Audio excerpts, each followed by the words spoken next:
home top of the hill where the great rain. The great rain up there, the top is up there. I'm just waiting up half a hill. But you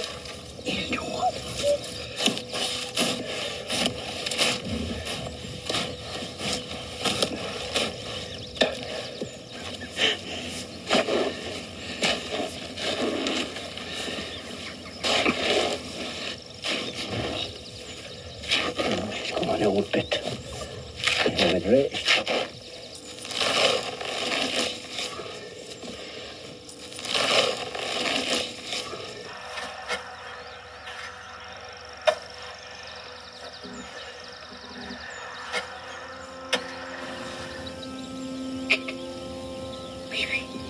I just feel something there. Something there. It's almost in a different key. And that key is a good key for Ireland.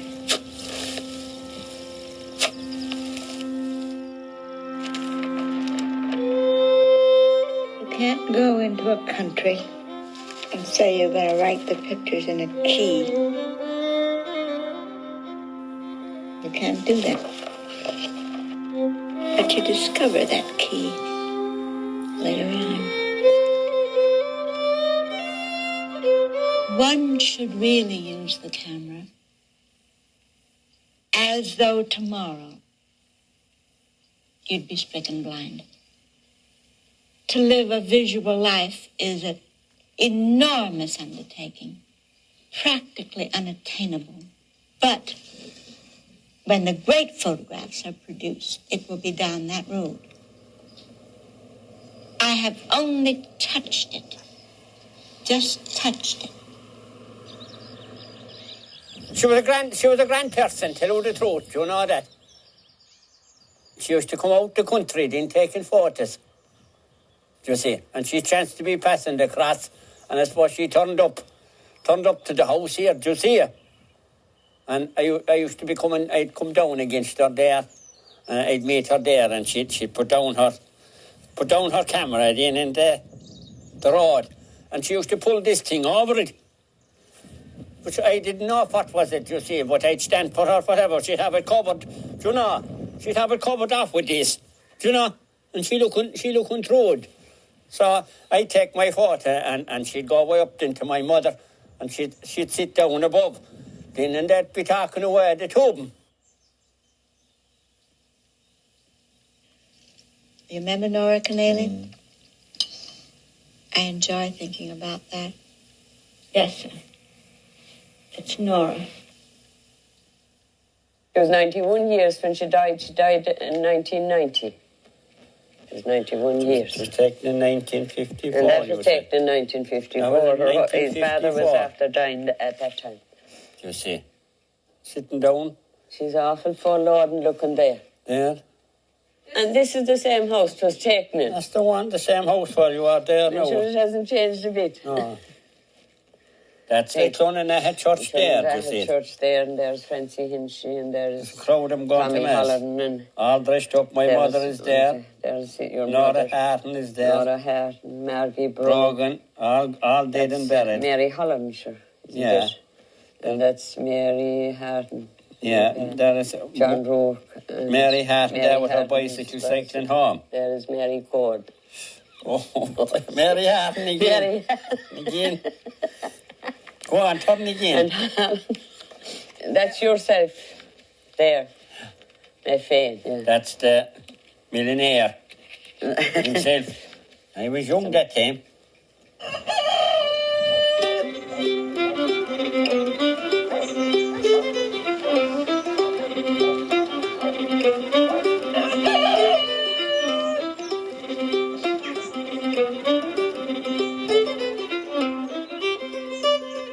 She chose Ireland because of a little book that she read and read again and read again, I don't know how many times.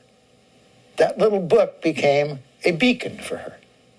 She saw something in that little book that she thought was not only important, but had a kind of poetry. The people related to their land and their customs and their culture and the fact that it was threatened.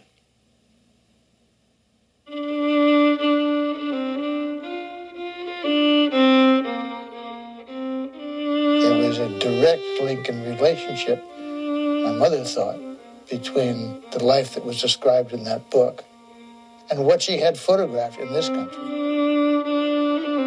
There were chimes, there were harmonies that echoed inside of her head between what she thought were the possibilities in Ireland and the kind of work that she'd done here in this country with the American rural people.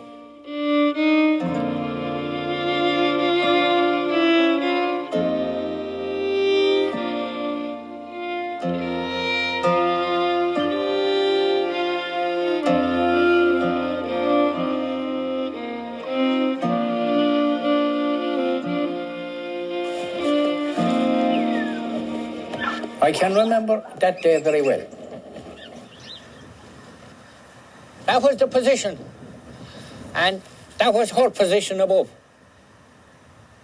just up there. And here I was here. This is the position I was in, down there, digging potatoes right here along. That's what I was doing. You had to weed potatoes that time. You had to go along in your knees and weed. Them gardens had been sown, I suppose, up in 100 years. And you had to go along and weed between the stalks. This was my spot. My neighbour was there, my other neighbour was there, and we had all roughly an acre for tillage. All the way back along, the whole way back along the valley was all tillage. Potatoes, beet, turnips, mangels, carrots, parsnips, and everything for the table, for the animals and for the people. It took me a while to recognise it. Anyway, it was me, and I had never have recognised myself, but for the horse. You see the little bush down here? The little bush here, the near bush, that's where the horse was, that I pointed out to you in the picture. I recognised the horse and I didn't recognise myself. Could you imagine that? I'd like to be back there again. One thing I would do is I'd get married anyway. Sorry I didn't.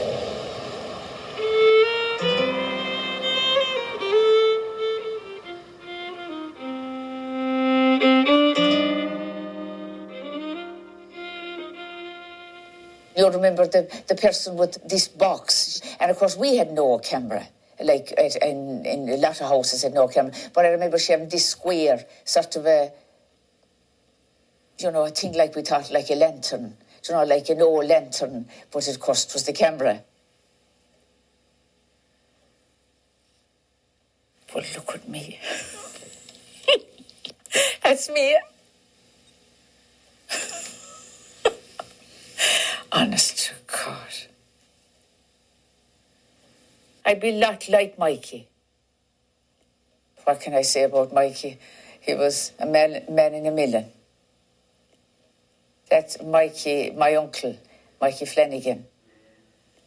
Our sons and fair daughters, their Welsh and he could lilt every tune. Then hooray for the men who in prison are bound. Their names we won't mention their true hearts. Paddy and Mikey.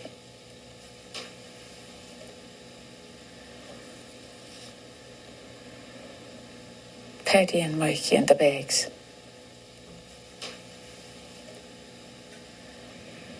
Paddy and Mikey. It was real. And when the day be wait, they'd put the bag up on their head. I remember them well. Creators. Sad. But that's... I know, well, you had Paddy. When that, I never seen that before. That's my father. My father.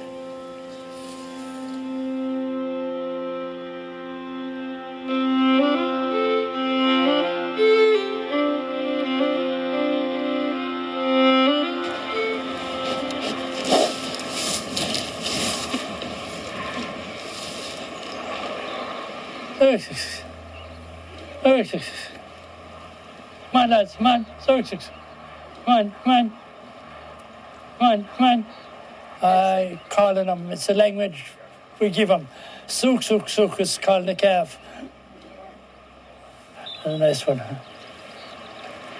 I grew up reared in the land, and land was my religion. I liked the cows, the cattle, the milk, the tillage, all that went with the land. My first sighting of my wife was in our local hall in 6 Mile Bridge. It was known as Bern's Hall. And I don't know what kind of an approach I made to her, but she danced with me anyway. So the trend of the day, you met your partner and you had company with him and you made love to him and you asked him to marry you, and that was Come on. So of course the very minute I asked her to marry her, she got 6 inches taller. You thought you were having them on. At the time of the photograph, I'd be 31 years of age, and it was my usual trip and go to the creamery every morning.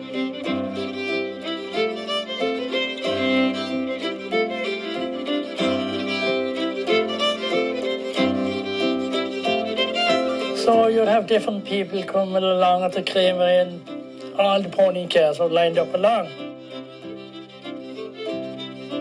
And there'd be 2 or 3, and they'd come to one car, and they'd lean up against it, and they'd put their arms across and have the conversation. If anybody died in the parish, if there was any little interruption in the parish, it was all spoken at the creamery.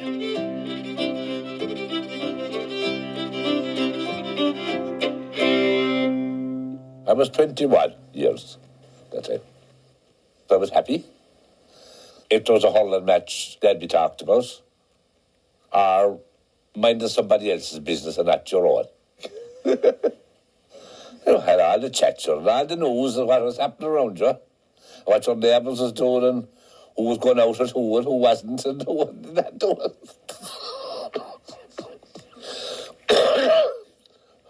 Who got the back door, like.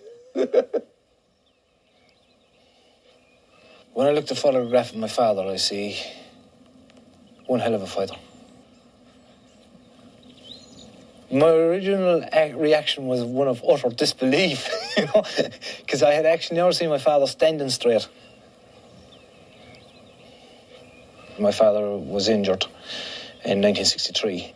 What we were told happened to him was a tree fell across him and damaged muscles in his back, and could never be repaired. The only operation at the time that was there to repair him would have left him wheelchair bound. He couldn't actually face that with a young family, so he tried his hand at different things, like.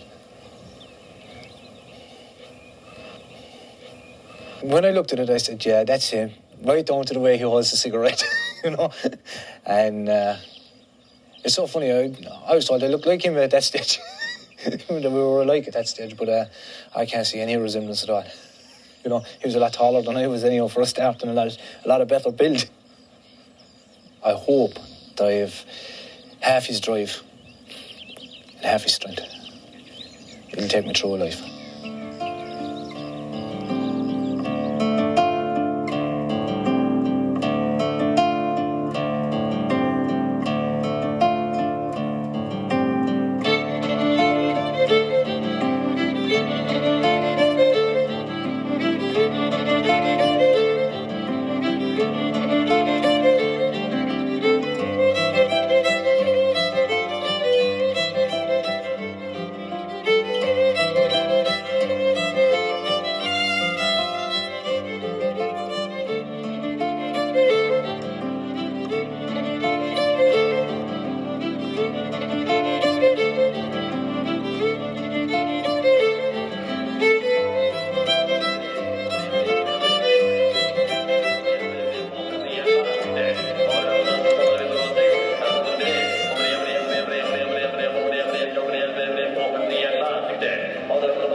I suppose at the time it was a little bit of a mystery to me why this American woman would want to come and spend even hours on end just talking to me and taking photographs. I wasn't actively concerned about it, but it just seemed a little bit odd. But after all, she was American.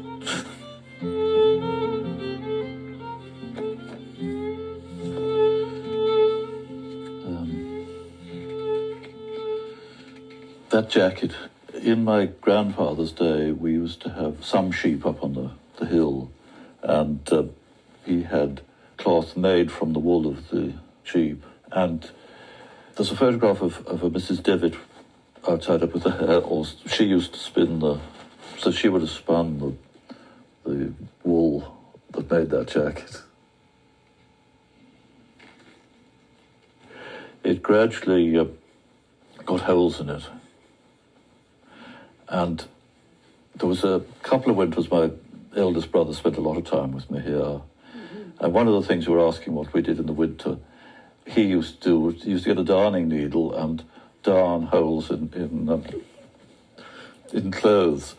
And for fun, we had a whole lot of coloured wool from somebody who'd done tapestry. And this was, you can see the darning on it here, but this was all done in all these fancy colours. And that, I think that still exists. My nephew in Wicklow still has got that jacket.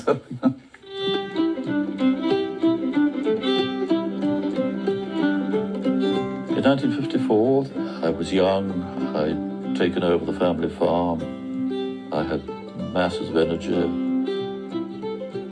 In some ways, it was a pity that Dorothea Lange wasn't maybe 1 year earlier, because we would have had horses mowing in those days. That was a very new thing to have a tractor there.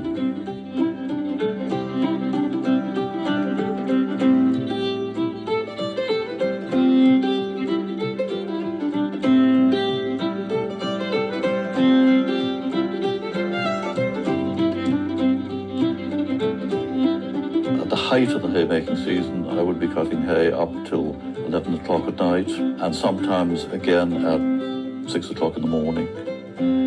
And I loved every minute of it.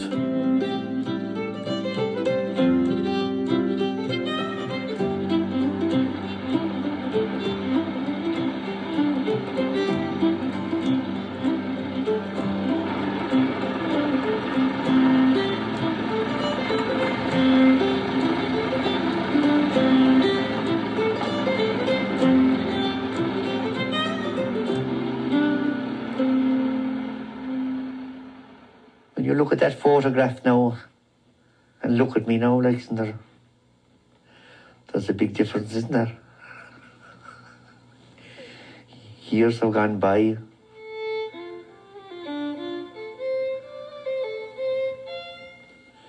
I live here, and this is the living room, and 2 bedrooms behind, bathroom, kitchen.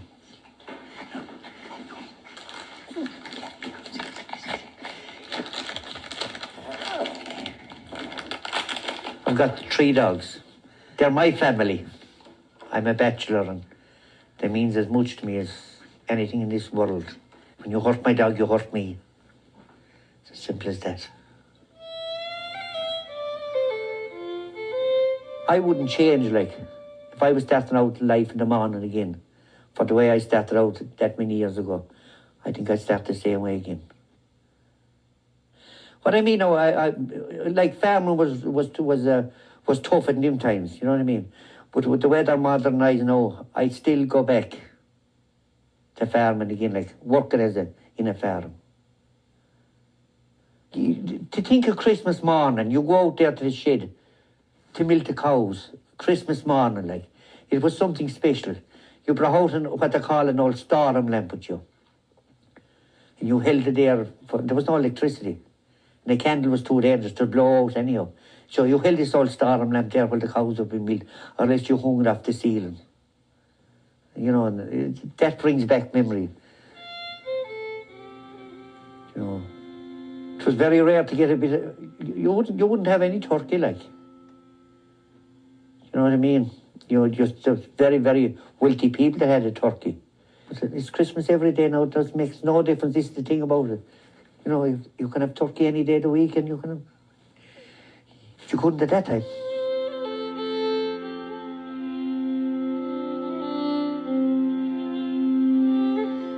You remember that man in Ireland that came down the road? Mm-hmm. Remember that? Six succeeding. Yes, succeeding one. One of those is still very good. He just was made out of that wet, limey soil. Made out of it. My daddy, when he had a hard life, conditions were very bad. We didn't have water laid on. We didn't have flush toilets. We didn't have television. We didn't have a radio in 1954. We didn't have any cars. We were still going to mass in the donkey and cart. Intelligent, though you wouldn't think that. He could think back for 60 years. He was the parish register. Everyone's age that couldn't be got, he had it in all the details. So they say I have a bit of a toe, but I'm slipping now a bit. I'm getting older, and I forget. But he never forgot. My dad would be surprised with those pictures. So we say if they come back now and saw television, they get frightened. They go back to their graves again. That's the only picture of my dad that I have, actually. The only picture of my dad. And it's most important.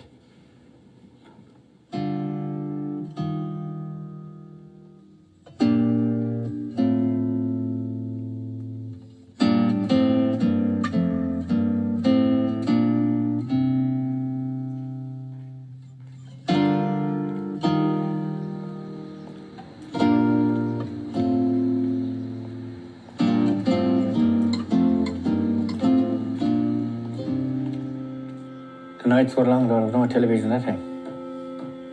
Only radio. Only radio.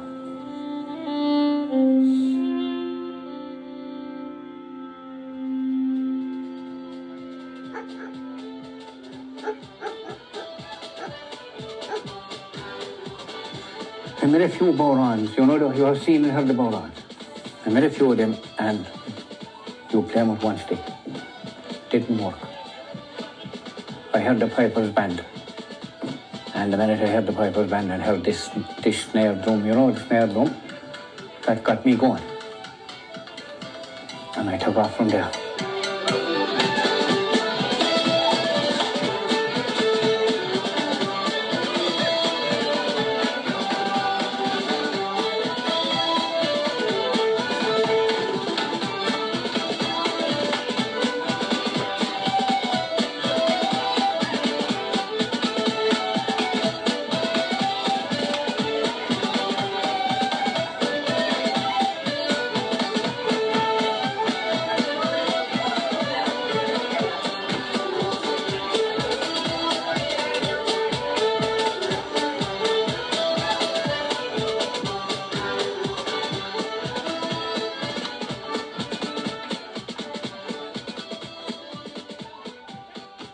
Now, some bands have a tendency to advance the tempo a bit for your younger crowd. Everybody's entitled to their own idea or their own method of dancing and their own time. But we stick to the tradition all the time. We don't advance or retire, we just, as we always do, they can take it whatever after that then.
My family are very interested in Gaelic hurling. And that is how many of our Sundays were spent when I was a little one. My dad would just get us all into the car and off we'd go to the hurling match. I first saw the photograph on Fergal Keane's book, A Letter to Daniel. I was in Zambia. The book had just been published. I took it to my room when I was going to bed, and I remember sitting up in the bed and holding the book and saying, that child looks so familiar. And there was a kind of a sort of a communication that went on between myself and the picture that I can't really explain to anybody else. I just felt I knew that child, and even the hand was familiar. And there is a sadness in the child's countenance. My mother passed away when I was little, and it was as if I knew what had been going on inside in the child's mind. So then I came back to Ireland, and one of my family said to me, there's a photograph going around of you. And when I saw it in the Dorothea Lange book, I was able to say, that's me. I was just able to say, that's me. And when other relatives, when they saw the photograph, they said, oh, well, definitely, Mary Rose, it's you if it was at a hurling match. I'm sure part of the reason why we were at the hurling match with my dad was because there wasn't a mum there at the time to take care of us on a Sunday afternoon.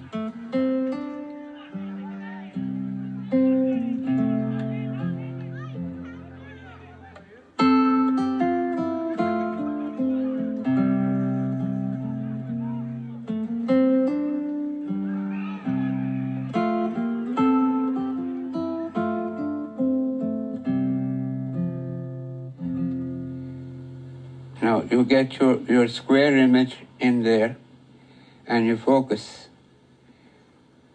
that way, and then you wound the shutter with this apparatus here, right? That's wounded up mechanically, and then you made your exposure with this button here. And another thing about her, as I said, she used to work with God's light. She never used the flash or anything like that. Therefore, she should be using the slow shutter speeds, which would mean that it should be working maybe from a half second up to a tenth. That means take your time.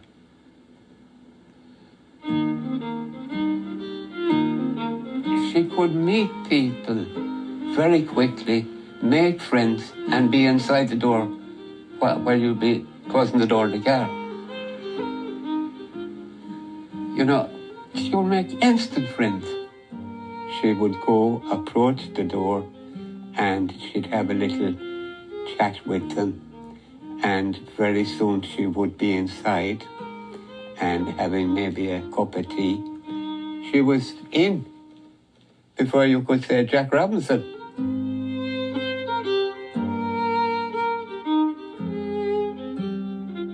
That's my mother, she's there and that. She was baking slammies there, and she had them just turned there on the griddle, and Dorothea Lange sat down there and ate them. I have the griddle now that my mother baked the pancakes in, and she put them down there, like that. This is the way she was, wasn't it? She had her pancakes down there for Dorothea Lange when she came in. She thought that was grand, huh?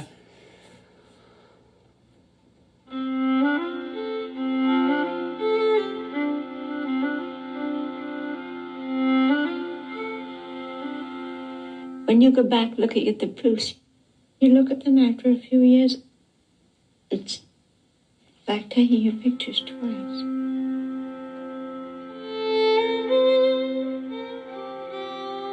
No separate photograph group.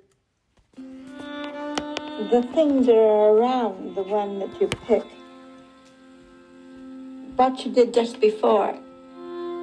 I mean, for instance, here is an Irish woman in the Haggard. On the way to that house, the fields and the stone fences, and a fellow walking down the road with a few sheep.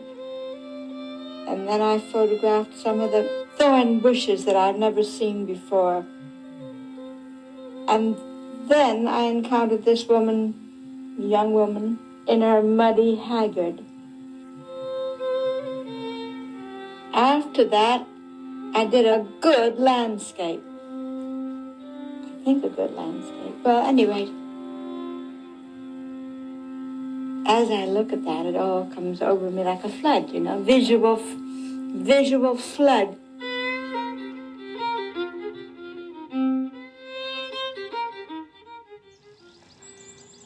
Tiny? Tiny? Come on. Tiny. Come on.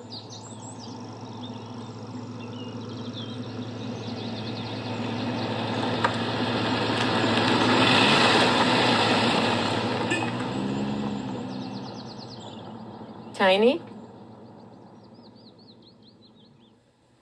My name is Nora Dibbett. They call me Noni Dibbett. They shorten it by Noni Dibbett of Cortaloha Aina, County Clare. And I was Nora Donohoe before I married and changed to Dibbett. And I just lived across the land, a small bit, in Aina at the same time, County Clare. So only a small little bit to go. He had only a small little bit of travelling to get me. He didn't have to travel much. The bicycle he was up to go on. But he could walk across the land to meet me too. Then that's my bedroom in there. That is where we sleep with 46 years in that room. Never changed. I never slept in any other room in the house, only in that. 46 years. It's a long time. In 1954, I was here, and there was a picture taken of me, and I had my child in my arms, and my husband's mother was in front of me in the half door. When I got married, I came in here to this house, and I lived with his father and mother and himself and a brother. She lived 17 years with me. At that stage, everyone was living with old people. They had to do it. Some of them would be killing each other, be fighting, actually. Some would live happy and be all right. Myself and his mother lived great, friends, thank God, till she died. Well, it was all right, living back, sure it was. As long as I had the man I married.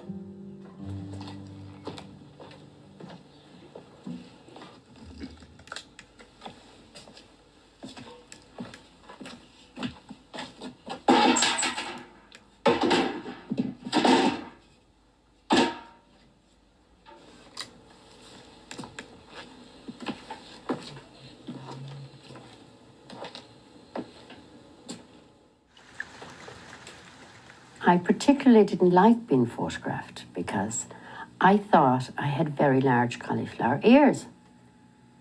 I said to myself, no way is anybody going to take my photograph. So my younger sister was very pretty, blue-eyed and blonde, said, I'll stand in for the photograph. Dorothea Lange said to my younger sister, I don't want you. I want your older sister. And it was market day, and I was much more interested in the animals than I was in having my photograph taken. Yeah, that's it now.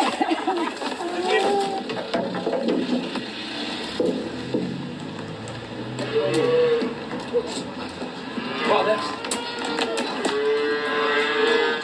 I want to see his face. I want to show you his face. Come on. Right. There.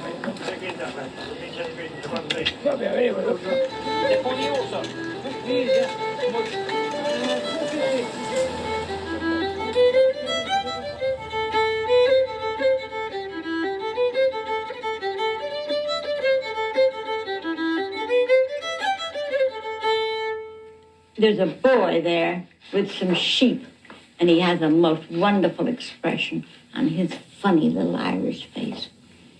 That little boy with the sheep. He's got a real look to him. And then there's another Irish boy there. It's out of focus, but boy, is he in good. I love that quality that he's got. It carries 2 miles and worth looking at. And this lady came along and she started taking pictures.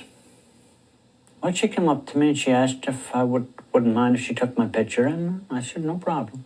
Then she took a few, she moved around, came back, she took more. It's like she didn't take them all at one time. I said she probably took them over a period of about 3 hours. She kept coming back to me.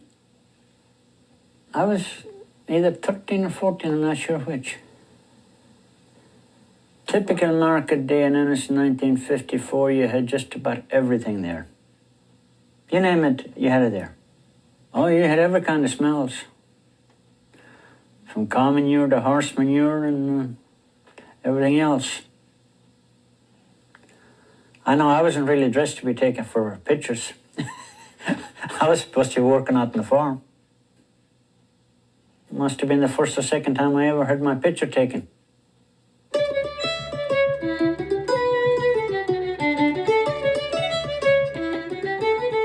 We were coming home from school, and we were on our way from school, and we were all running and chattering and happy. We didn't pose for those pictures at all, I'd say. Our teacher came along and he told us, go home, that we were only making a show of ourselves, not to have anyone taking pictures of us.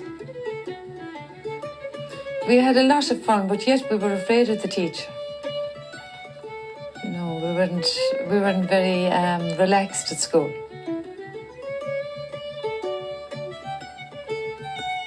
We were afraid of getting slapped. We were very nervous, I suppose, in one way. I was 6 or 7, I'd say, at the time. There's one thing I believe above anything else that my mother loved about Ireland, and those were the Irish children. There's something about those Irish children that moved her very deeply. There was this connection, you know. Oh, yes. Look how beautiful. And this child, there's been none like her since the flight of the wild geese. That child, sitting there. I don't know whether that's just for me or whether that has great appeal for anybody. It has for me. And some of them, when she got home, became part of the life inside of her own family. She had a certain photograph of an Irish child that she put up on the walls when it was raining.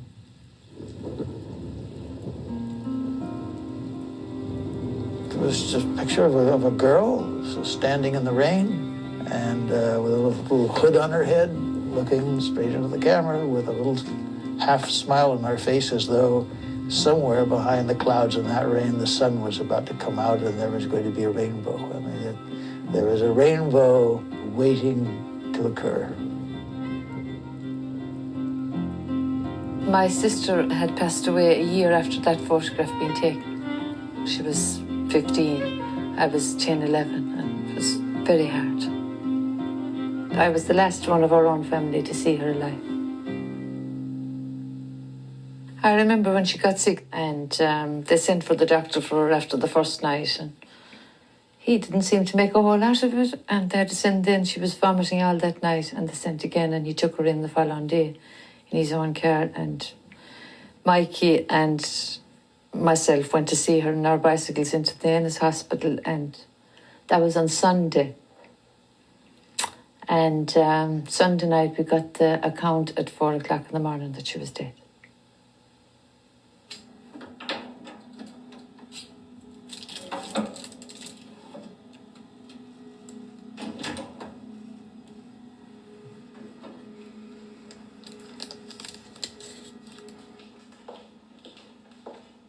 My mother went around for years just calling her name and talking.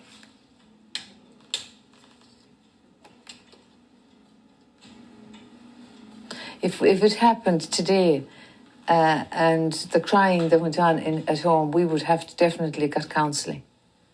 When that time there was no such thing. I mean, you just went through it and that was it. There was no bereavement, there was no nothing, no counselling for anybody. A sister and a friend Mary was to me. And actually after she died, Mary's uncle visited the graveyard every day. She was much too good for this world. So I'm sure that's why God took her to heaven.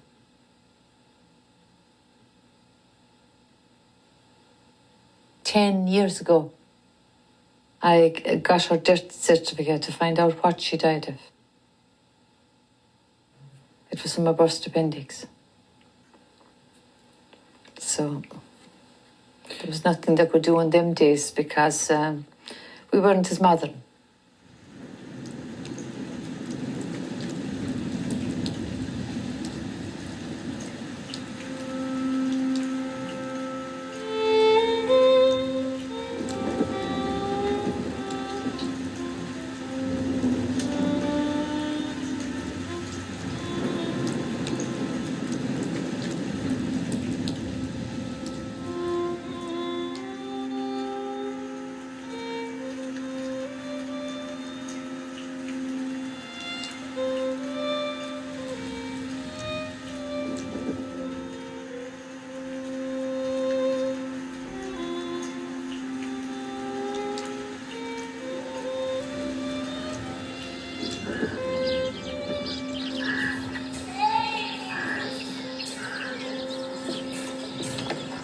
Lord, you are holy indeed, the fountain of all holiness.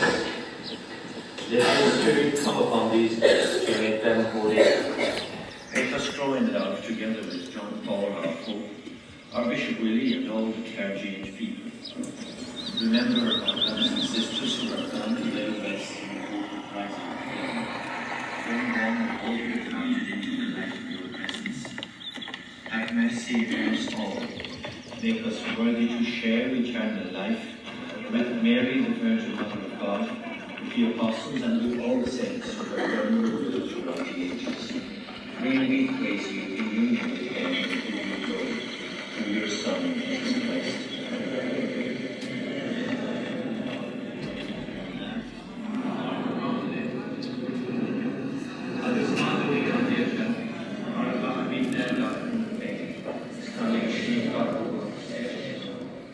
God our Father, hear our prayers which we present to you in the name of Jesus.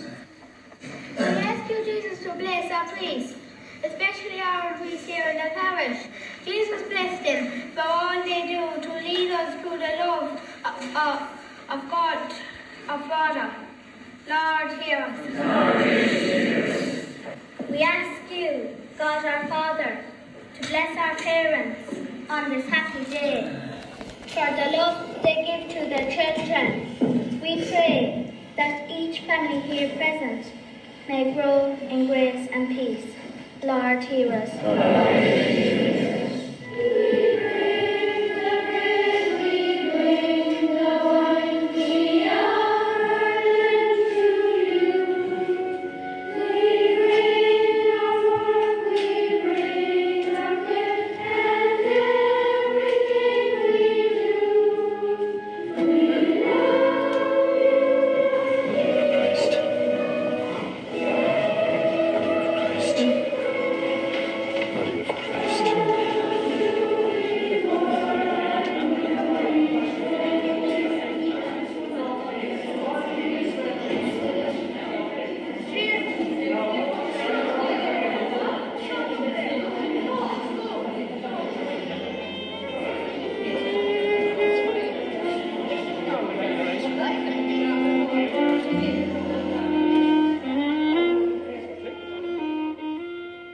my Holy Communion, my mother spent a fortune on my outfit, and I pushed right through. When I say I pushed, I scorned the fact that she had spent all this money to try and make me pretty, and it hadn't worked, in my opinion.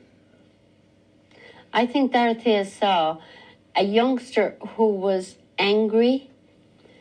We lived in fear of the church and the times that were in it, because our parents were encouraged to physically beat us. And she saw all that anger in my face. And a deadness I feel about my eyes, because there was nothing I could do about it. I was only 10. Growing up had two elements. The wonder of a child in discovering what a lovely world we live in. And then the horror of this beautiful country blighted by the savagery and, I call it, a kind of madness of the clergy. Now, I went to a school called the Convent of Mercy. The nuns wore habits, as they were called, and around their waist they wore these big, thick rosary beads, which jiggled fortunately when they moved, so we knew of their oncoming in the corridors. Beside that rosary bead with a huge crucifix on it was a solid leather black belt tied around their waist. It was approximately 3 foot long, and they would beat you or belt you across the face, hands, bare legs. Cruelty and aggression towards children was the norm. Consequently, my poor parents thought they were doing right by the Catholic Church in beating us. We could not understand how you put a pretty dress or a pretty outfit on somebody and then beat them.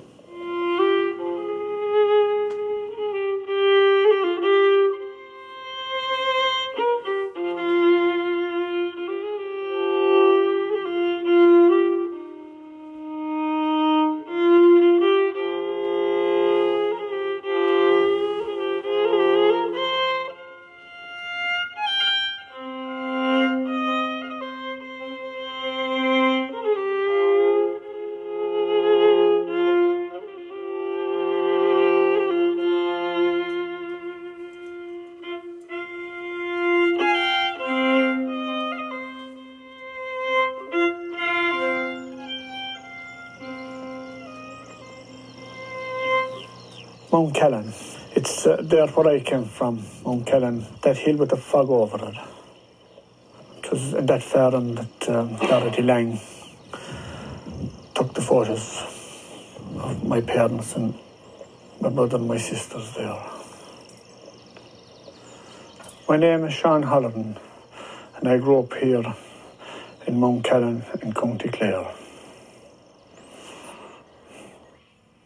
There is an Irish boy standing against the peat. He's there from top to bottom. And he's a good photograph, and there's no argument about it. My beautiful boy with the peat. There's big changes here since 1954 in there. We're here as a family, and there's nobody here now, only just the one left. I suppose that they left to do better for themselves, get a better job and make a better living for themselves. The night before they left, all the neighbours were called to the house. They had music and a dance. Anyone that was able to sing, sung, and we missed them. We missed them for a long time after. People that left for the States and different countries, some of them never returned. At that time of their leaving, that's we'll see you in 5 years. And you wouldn't know which, like.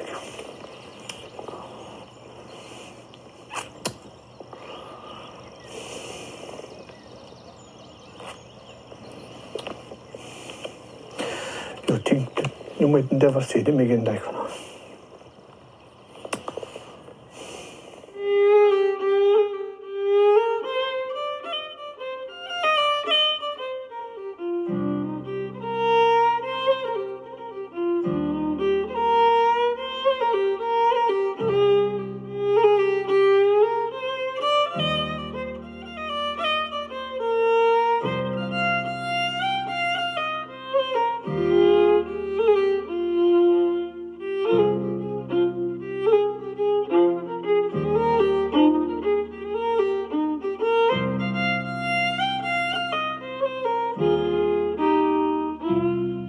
My earliest memory of the Irish-American situation is the immigration out of the airport, and very tragic kind of farewells being said by some of these people that were in those photographs to their relations who were going to America for work, because we had high unemployment at that time. It was like a wake almost at the airport.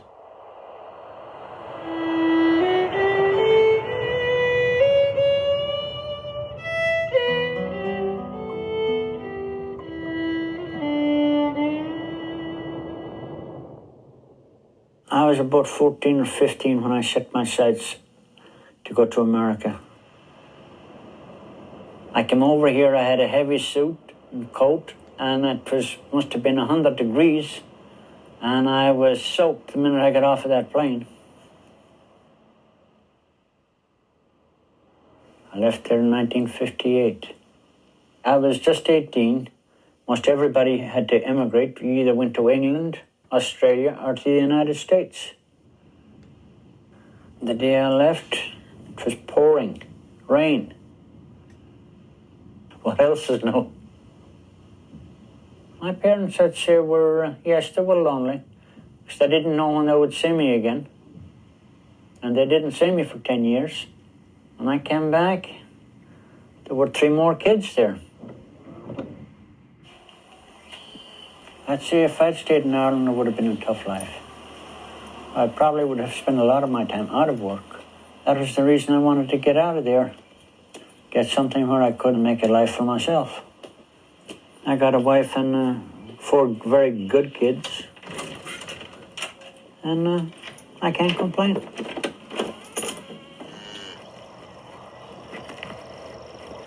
Come on. Come on.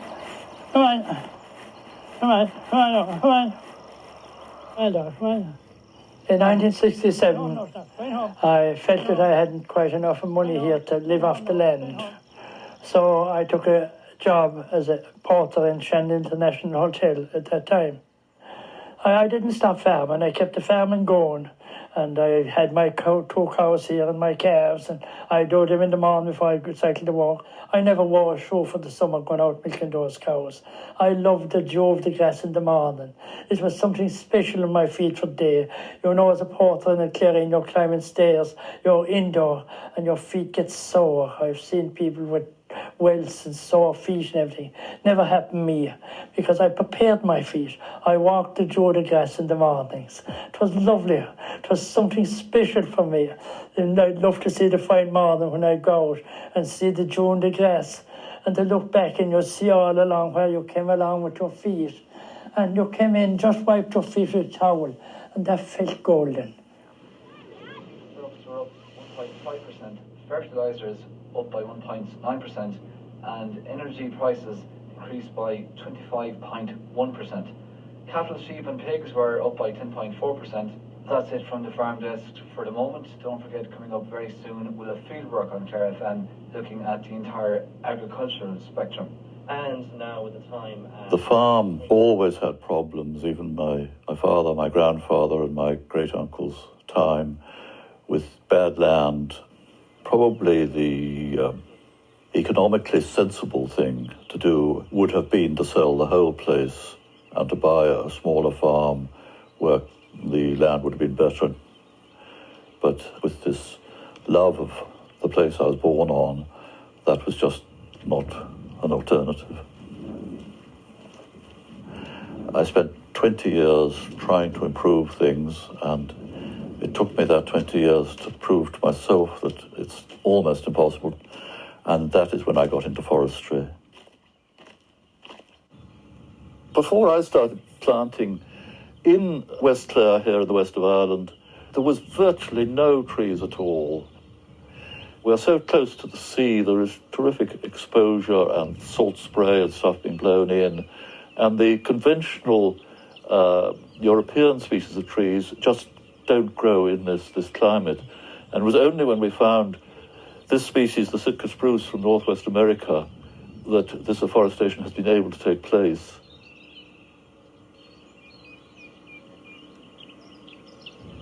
I've planted nearly 1,000 acres of trees, and we plant 1,000 trees to every acre, and that means that I've planted 1 million trees.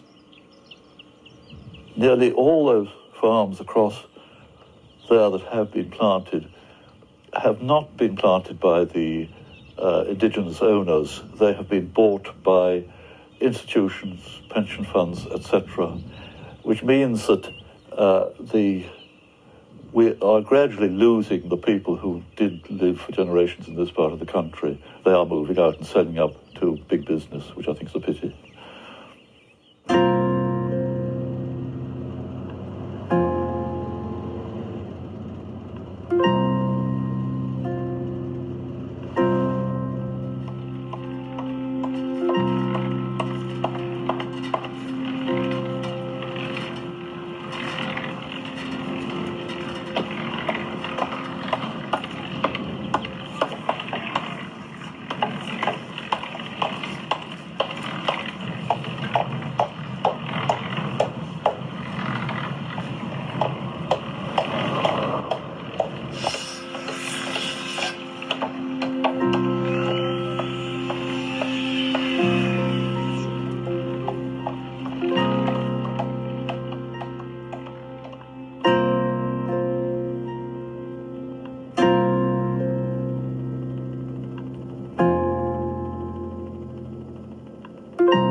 There's an awful lot of houses that are closed up here around. Forestry now. And it's all forestry. They're gone into for forestry, you see. It's all trees so being trees, planted. you can look out there, you can take a film over there across all those trees. houses out there, they've fallen down. The old crowd has died away and their families are gone. They have immigrated. And most of the places are planted. The forestry is taking them up. They're planting private themselves, you know.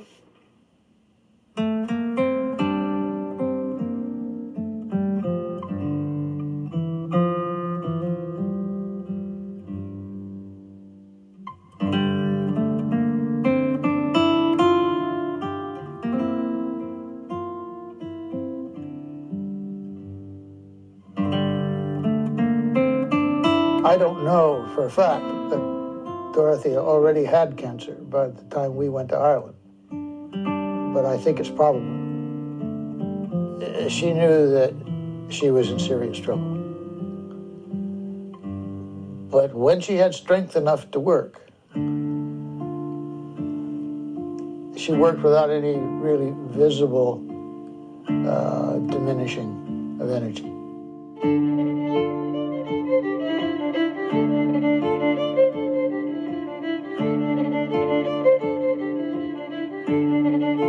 She fought so long and so hard to live with cancer and worked right up until 2 weeks before the time she went into the hospital for the last time. She kept in communication, I said, for about 4 or 5 years. And then I saw she died in 65, which I saw in an English magazine. When she said goodbye to me, she said, "Dennis, don't let the grass grow under your feet." What she meant by that was get up and do it, whatever it was. That's all I remember. What a rich people. Yeah, these people. You know, I look at these things, I can hear the voices. I'm just looking at them. Which ones ring like a good coin